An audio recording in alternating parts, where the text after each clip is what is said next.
Hey everyone, Sean Joel here from Elevation Leaders, where we help you 10x your business valuation. I'm going to talk to you today about resiliency during uncertain times. It's no secret right now, we're living through some very challenging moments: market uncertainty, economic uncertainty, political uncertainty, social uncertainty, and a lot of people are feeling paralyzed. We're seeing it in the economy itself. A lot of projects are being held back. Things are not moving forward the way we'd like them to.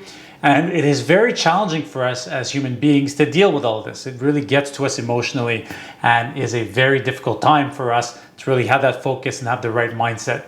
So I want to talk to you about 3 different concepts you can put in place to have more resiliency during these uncertain times. Number 1, you may have seen this before, but there's 3 elements to what we call the circle of control, circle of influence, and circle of concern. So in the middle is your circle of control. Those are the things that you can control 100% of the time.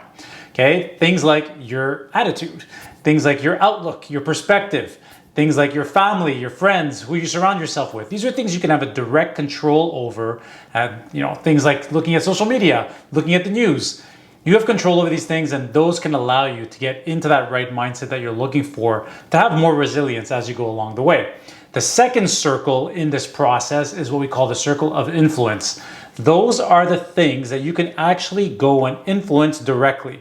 So it might not be something you can control, but it might be people's attitudes or behaviors that you can influence in the right way, people that you work with, people that you hang out with, whatever it is, certain circumstances and situations. You don't have quite as much control, but you can have some influence. And then the last part is what we call the circle of concern. That is the outer ring. And those are the things that you have no control over, but might be causing concern for you, frustration, anger, whatever it is. So the key element when you're considering these 3 circles is spend as much time as possible in your circle of control. And you can spend some time in your circle of influence, but it becomes a little bit dangerous if you spend too much time there. So that's where you want to spend your time, and you cannot be too overwhelmed or bothered by the circle of concern because you don't have control on that. Tip number 2 is all based around this mentality that I love from Jocko Willink, who's a Navy SEAL. It's a bit extreme. He's actually wrote a book called Extreme Ownership. But he has this concept that he calls good. And when he's explaining this concept, he was explaining that when he was a Navy SEAL and he was a commander in charge of different troops, people would come see him and would bring problems to him, right? It would be problems all the time. And every time they would bring a problem to him, he would just say, good. The person would look at him saying, what do you mean good? It's not good. He would say, good. This is an opportunity for us to level up, find solutions, and be better today and be better for the future. And every single time someone would bring him an issue like that, he would just always say the word good. And I've started using this in my own life, and I find it makes a huge difference. Someone brings you a problem, they bring something to your attention, and right away, if your mindset is good, we are going to figure this out, we are not going to get paralyzed by this problem, it really helps you move along a lot quicker, and you avoid staying in much of a negative mindset for very long. So think of Jocko Willink, look up his model of good. I think it has quite the impact. Tip number 3 is something I call the time anger gap.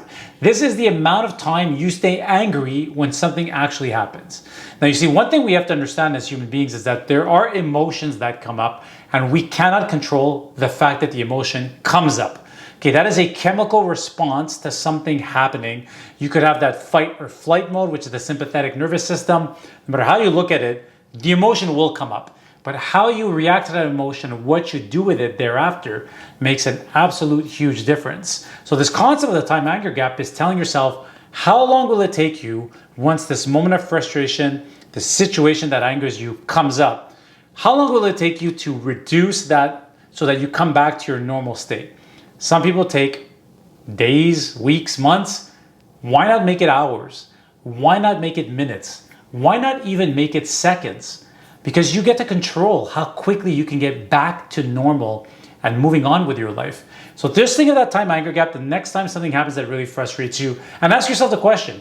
I actually like to physically put my arms and say, okay, how long is this going to take me? Is this going to take me this much time, this much time, this much time, or this much time to get over?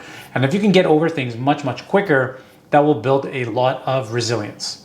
So these are just some tips and tricks I want to give you. It is not obvious. It is not easy right now. It is easy to get down on ourselves. It is easy to open up the news, social media, hear all kinds of negative things. But if you really focus on those 3 circles we spoke about, think about Jocko Willink's concept of good, and then really put yourself into the right mindset at the end of that all, and you working harder to control your emotions and reduce the time anger gap, it will allow you to move on from things very quickly and really go about being the best version of yourself. If you like this video, please do share it. I'm always available here to help you as needed. Thanks, have a great day.